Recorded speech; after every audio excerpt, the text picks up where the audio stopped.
adalah ityanul bahaimi walau milkahu, adalah menzinahi binatang walaupun binatang itu adalah miliknya sendiri. Ini adalah haram, dilarang dalam agama, baik binatang yang dapat dimakan dagingnya ataupun tidak.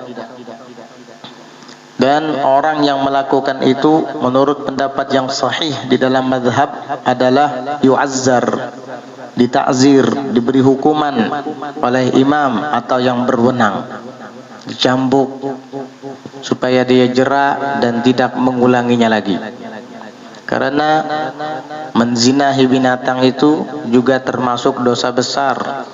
Na'udzubillah min dzalik. Walaupun binatangnya tidak berdosa, tetapi kamu manusia yang mukallaf lalu kemudian menzinahinya adalah berdosa. Dulu pernah diceritakan oleh Al-Habib Abdullah bin Alawi Al-Haddad di dalam kitab Risalatul Muawanah, salah seorang abid di kota Maroko atau Maghrib, ahli ibadah. Setiap hari dia menghabiskan waktunya untuk berbuat taat kepada Allah, sehingga dikenal sebagai julukan abid, ahli ibadah. Tetapi disayangkan orang ini jahil, tidak punya ilmu. Dia kemudian membeli seekor atan, keledai betina, sehingga keledai itu dia tempatkan di rumahnya dan tidak pernah dipekerjakan. Lalu kemudian ada orang yang penasaran dan bertanya kepadanya. Dia bilang kepada ahli ibadah itu, "Kenapa saya ini melihatmu memiliki seekor keledai betina tetapi tidak pernah dipekerjakan?" Maka lelaki itu menjawab, "Saya selama ini sibuk beribadah kepada Allah dan saya memutuskan untuk tidak menikah. Sebab jika saya menikah maka tentulah amal ibadah dan keistiqomahan saya akan terganggu. Belum lagi nanti saya punya anak. Akhirnya saya sibuk mengurus istri dan anak. Nah, supaya keistiqomahan saya dalam beribadah kepada Allah tidak terganggu, maka saya membeli seekor betina, seekor keledai betina." Kata orang tersebut bertanya kepada ahli ibadah ini, "Apa yang kamu lakukan dengannya?" Dia mengatakan, "Apabila nafsu saya memuncak, saya khawatir terjerumus dalam perzinahan, maka saya lampiaskan kepada keledai betina ini. Menurut saya itu adalah solusi terbaik agar saya tidak terjerumus dalam perzinahan." Maka si penanya tersebut langsung kaget dan berkata kepadanya, "Amma ta'lam, tidakkah kamu tahu bahwasanya menzinahi binatang itu tidak ada bedanya dengan berzina dengan manusia dalam segi keburukan dan dosanya. Walaupun menzinahi manusia ada hadnya dan menzinahi binatang hanya sekedar ditakzir, tetapi dosanya sama." Akhirnya ahli ibadah tadi terkejut mendengar penjelasan dari orang itu. Ternyata selama ini dia beribadah, bangun malam, puasa di siang hari, berzikir kepada Allah, baca Al-Quran, semuanya sia-sia belaka. Tidak ada nilainya di hadapan Allah. Kenapa? Karena dia di samping beribadah juga bermaksiat dengan menzinahi binatang itu. Karena dia mengira itu tidak berdosa. Sebab menurutnya binatang itu tidak mukallaf, tidak ditaklif, tidak ada hukuman dosa. Memang betul binatangnya, tapi dianya manusia, balik, berakal, mukallaf.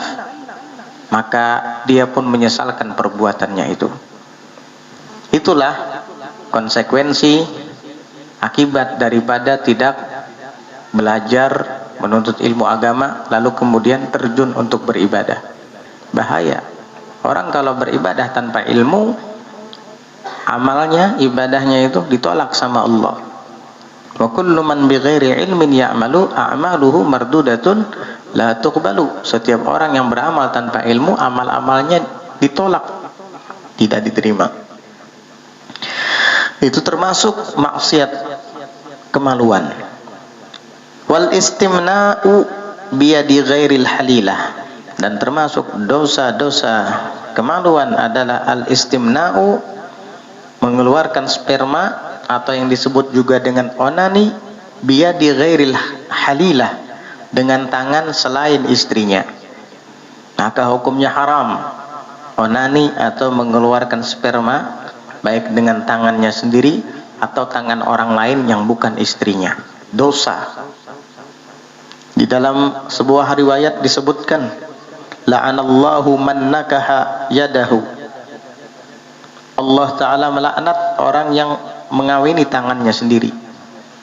Para pelaku onani atau yang mengeluarkan sperma dengan tangannya sendiri atau dengan tangan orang lain yang tidak halal, itu dilaknat sama Allah Subhanahu wa Ta'ala.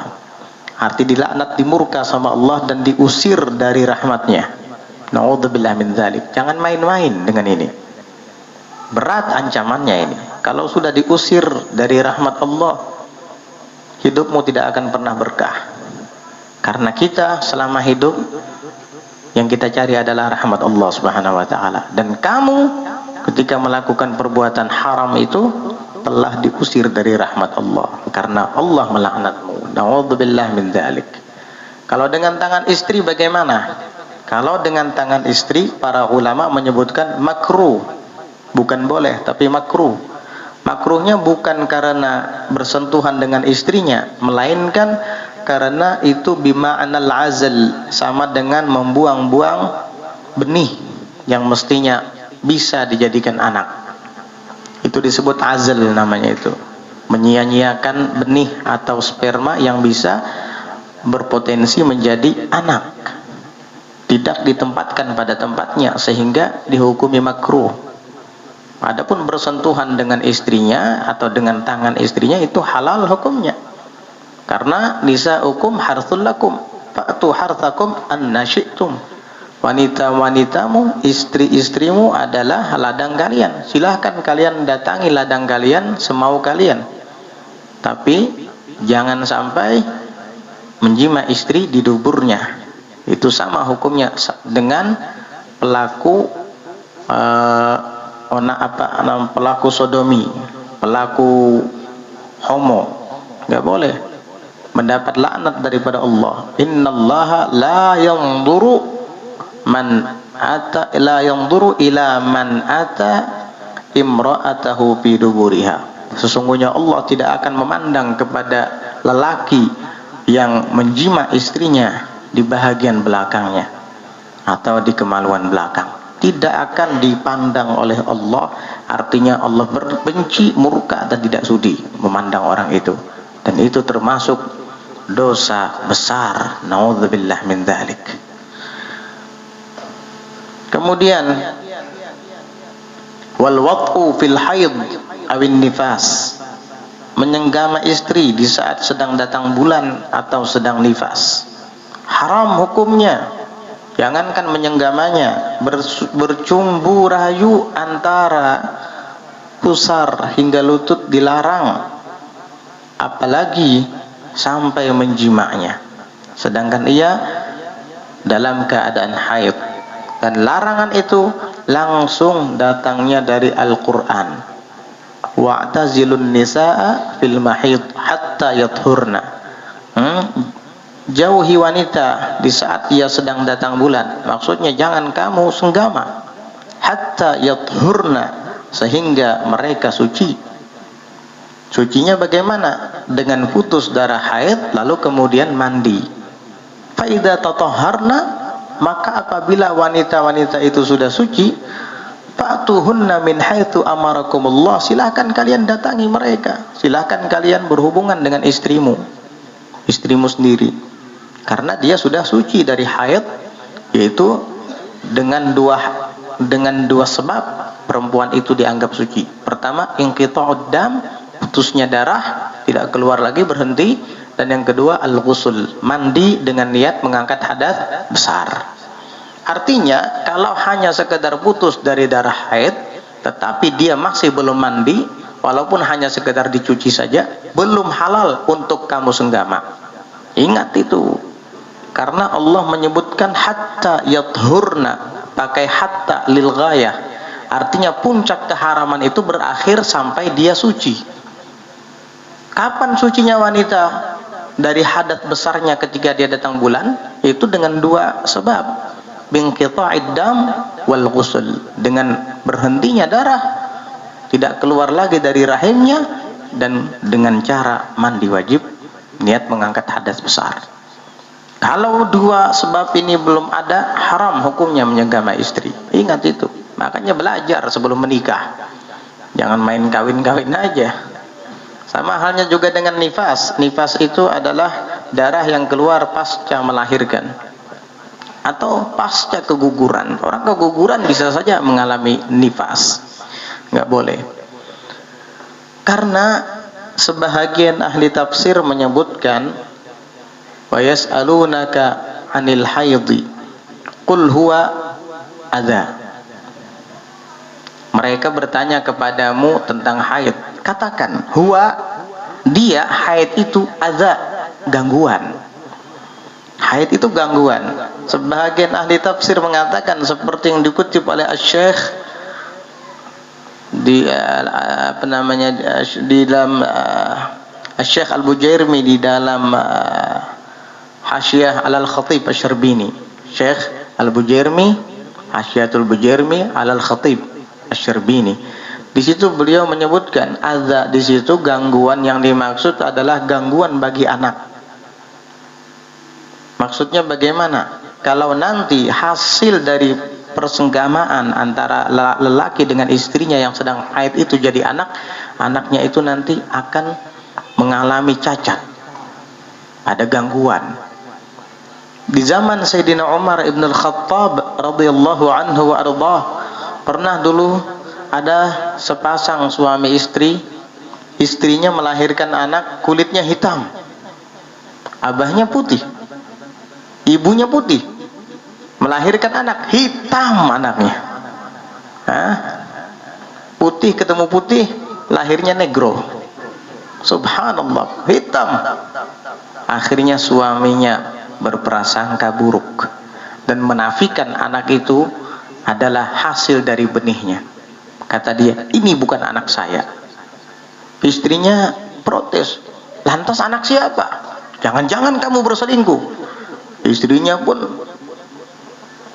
mengelak dan mengatakan, demi Allah saya tidak melakukan perbuatan haram itu.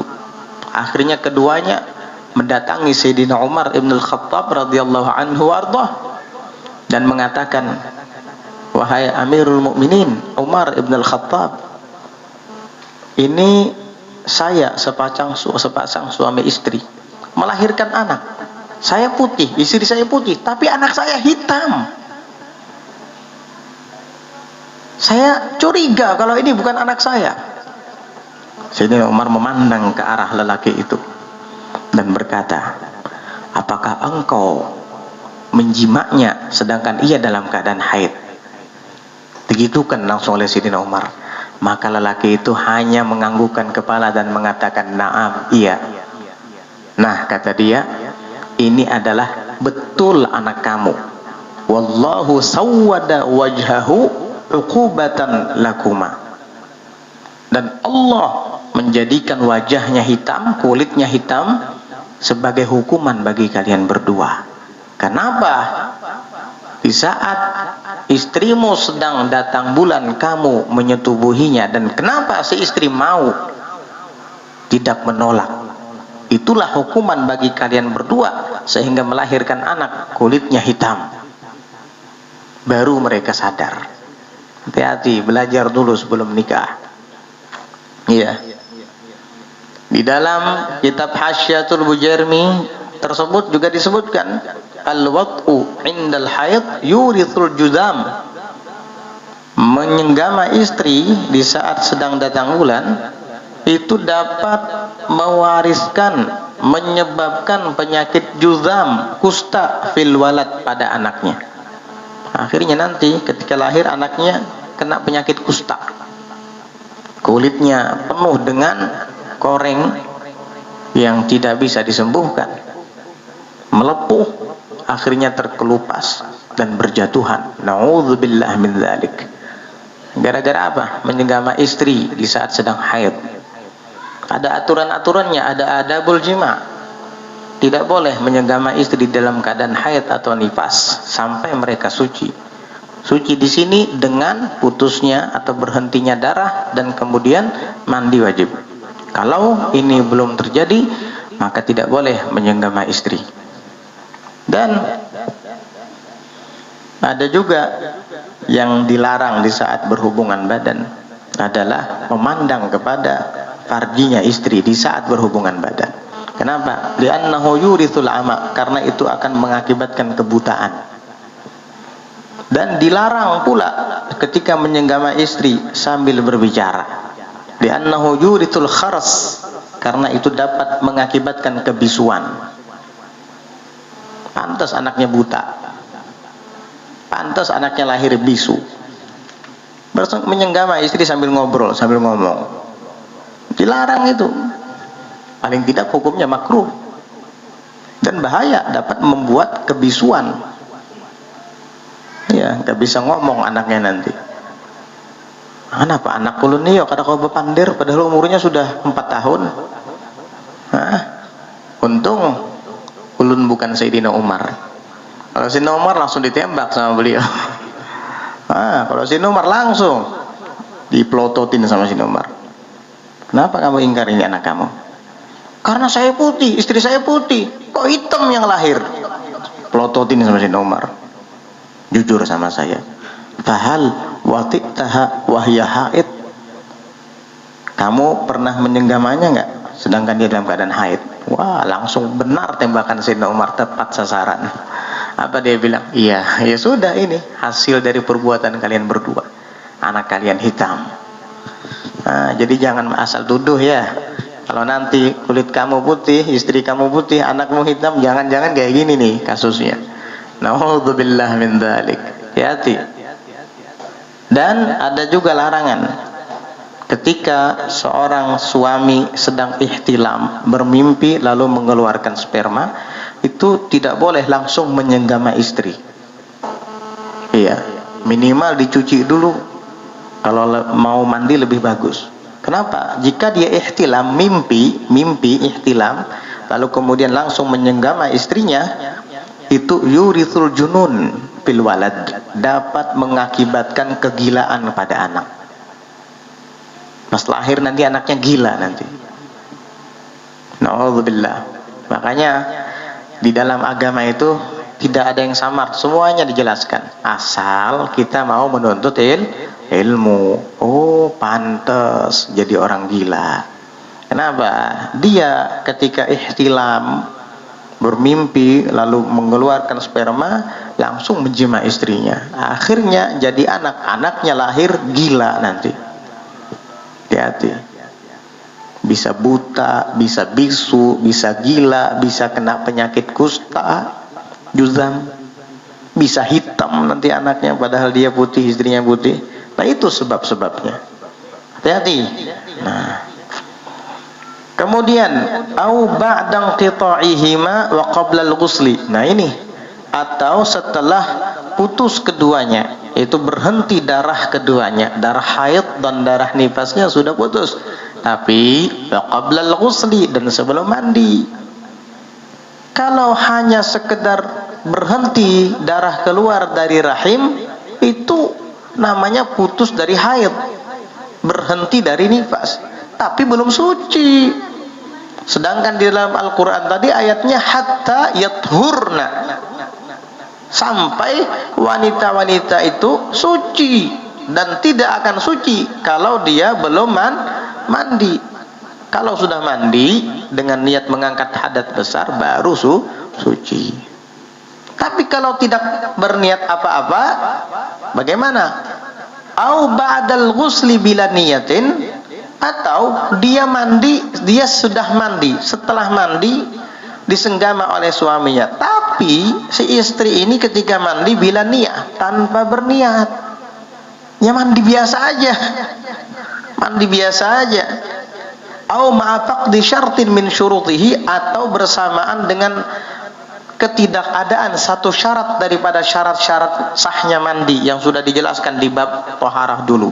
Entah airnya kah yang mustakmal, entah airnya mutanajis, terkena najis, entah mungkin di bahagian badannya ada sesuatu yang menempel, bisa jadi itu adalah lem atau lakban atau semir yang menutup bahagian rambut sehingga tidak meresap ke permukaan kulitnya atau rambutnya. Air tidak meresap ke permukaan kulit atau rambutnya. Akhirnya apa? Mandinya tidak sempurna. Kalau mandinya tidak sempurna, berarti hadasnya tidak semuanya terangkat. Berarti masih haram kamu senggama itu, masih belum boleh kamu jima. Makanya hati-hati. Kalau punya istri yang rambutnya kuning-kuning itu, tanya dulu bahan semirnya apa ini. Kalau bahan semirnya seperti lem menutupi permukaan rambut, jangan bangga punya istri rambut dikuning-kuningin. Nah, coba lihat biniku, anak kayak orang juga kuning-kuning. Apa? Mau jadi bule, bule asli, mendingan bule asli rambutnya. Ente disemir-semir dikuning-kuningin, mau jadi apa? Hah? Katanya sunnah, Bib. Hah? Sunnah itu kalau rambut ente sudah ubanan. Itu kan sabab wurudil hadis ketika abahnya Sayyidina Abu Bakar datang mendatangi Nabi. Rambutnya putih. Sayyidina Abu Bakarnya umuran Nabi, ya, lebih tua Nabi sedikit dari Sayyidina Abu Bakar, kan teman Nabi. Apalagi ayah Sayyidina Abu Bakar, dia pasti putih ubanan rambutnya. Kata Rasulullah kepada ayah Sayyidina Abu Bakar, kenapa saya lihat kepalamu itu seperti benang gitu, seperti kembang yang apa tuh, yang kembang yang berumbai-rumbai kayak benang gitu, warnanya putih. Ada nama gusamah apa itu nama pohonnya gitu, kayak kembang rumbai-rumbai, kembang benang rumbai-rumbai putih gitu. Kenapa rambutmu begitu? Coba kata Nabi disemir, maksudnya dipacari gitu. Nah baru akhirnya ayah Sayyidina Abu Bakar pakai pacar. Nah itu kalau mau tahu sunnah memacari rambut dengan warna kuning, lihat Habib Umar bin Hafid tuh. Beliau jenggotnya sudah putih-putih, baru dipacari. Kalau ente masih muda, nggak ada ubannya, dikuning-kuningin. Siapa figur ente? Mau niru Nabi? Nabi nggak kayak gitu. Ngikut siapa ente? Ya, yang kita jadikan teladan tuh Rasulullah Sallallahu Alaihi Wasallam. Bukan si A, bukan si B, dikuning-kuningin rambut. Masih muda, belum ada ubannya. Habib Umar bin Hafid itu waktu masih muda ya hitam, jenggotnya hitam.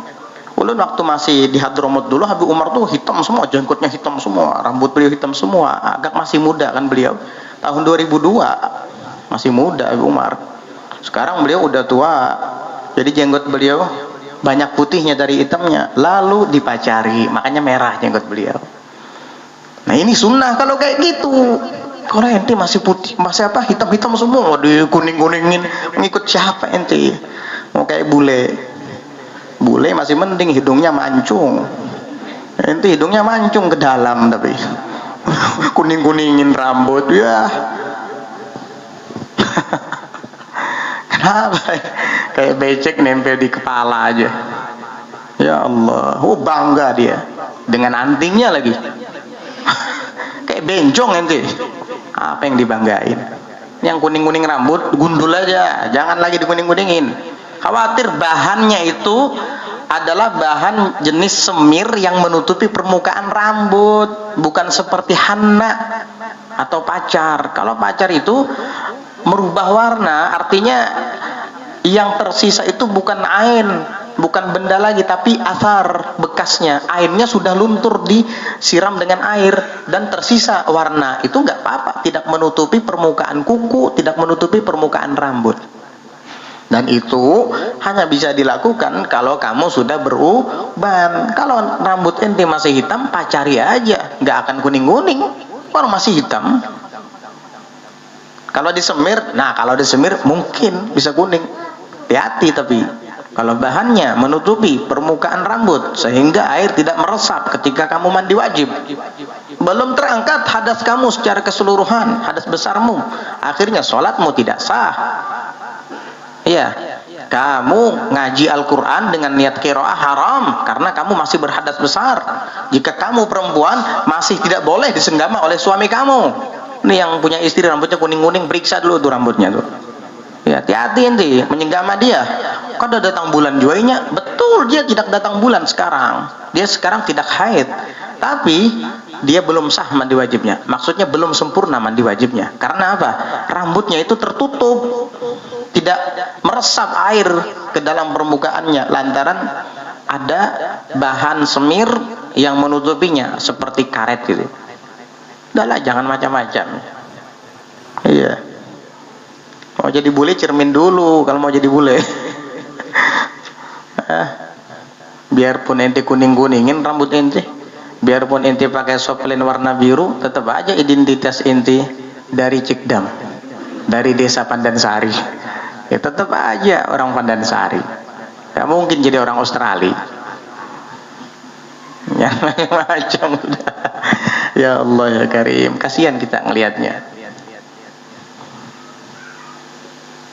Kalau orang yang terlahir rambut asli kuning nggak apa-apa. Dia kayak ibu ipah kuning, asli kuning itu. Yang dimakamkan di Sungai Danau, Marina Ulun itu asli. Dan dia mengikut ibunya. Istrinya Habib Salim itu, Hubabah Radhiyah itu, rambut beliau memang kuning. Itu dulu orang bilang ibu ipah kuning, itu dulu asli yang pertama ibu ipah kuning. Melahirkan anak Syarifah Aminah, ibunya Habib Rifaqi itu, Marina Ulun, kakak Abah. Rambutnya kuning lagi, persis kayak Belanda, asli itu. Dan bukan kuning karena apa tuh albino ya? Apa tuh albino ya? Nggak, bukan albino, asli itu. Ya kan ada orang albino yang putihnya itu bintik-bintik gitu. Enggak, itu asli kuning memang. Makanya ibunya disebut ibu ipah kuning, sidinnya dulu disebut ipah kuning dulu. Tapi karena ibunya sudah wafat meninggal, akhirnya beliau yang disebut ibu ipah kuning. Yang makamnya di Sungai Cuka. Makanya tulisannya di apa, makam ibu ipah kuning. Ya. Kuning karena memang rambut beliau pirang asli, gak disemir. Gak disemir, itu asli itu. Gak kayak ente becek ditempelin di kepala. Nah, jangan macam-macam.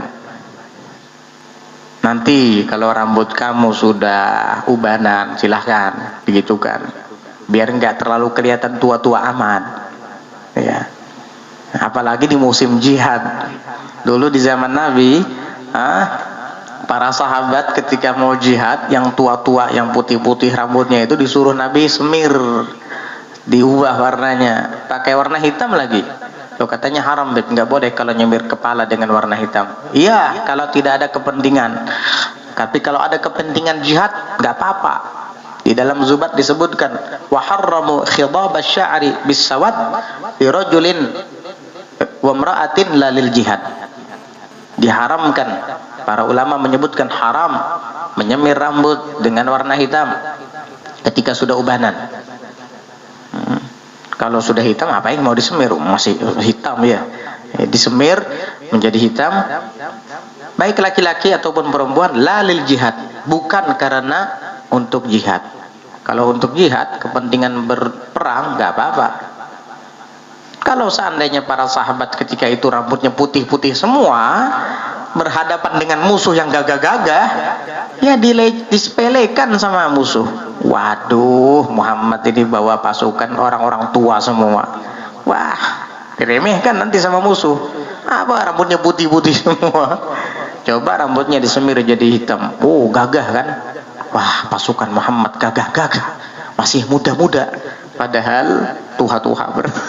Karena rambutnya disemir.